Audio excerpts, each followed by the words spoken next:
അവൾ 8ാം ക്ലാസ്സിൽ പഠിക്കുന്നു. അവൾ ചെന്നിങ്ങനെ വർത്തമാനമൊക്കെ പറഞ്ഞ കൂട്ടത്തിലേ അവളിങ്ങനെ കാര്യം പറഞ്ഞു, അച്ഛാ ഇവിടെ എപ്പോഴും ഈ അച്ചാച്ചന് പറയുന്ന 1-2 കാര്യങ്ങൾ വല്ലാതെ സങ്കടപ്പെടുത്തുന്ന കാര്യമാണ്. ഞാൻ പറഞ്ഞു, എന്തോ മക്കളെ പറഞ്ഞാട്ടെ.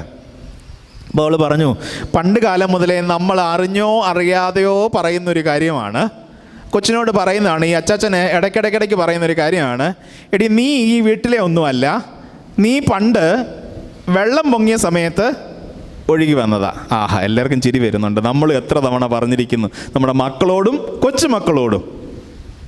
വല്ല കാര്യമുണ്ട്? അങ്ങനല്ല എന്നുള്ളത് നമുക്ക് നന്നായിട്ടറിയാം. എന്നാലും നമ്മൾ പറയും, നീ പണ്ട് വെള്ളപ്പൊക്കത്തിൽ ഒഴുകി വന്നതാ. ശരി, ആ കൊച്ചിന് ഒരു പരിധി വരെ അത് കേട്ടങ്ങ് അഡ്ജസ്റ്റായി. രണ്ടാമത് ഈ കുഞ്ഞിനോട് പറയുന്നത്, അച്ചാച്ചനാ പറയുന്നത്, എടി അപ്പായുടെയും അമ്മയുടെയും എൻ്റെയും ബ്ലഡ് ഗ്രൂപ്പ് സെയിമാ, നിൻ്റെ ബ്ലഡ് ഗ്രൂപ്പ് വേറേതാ.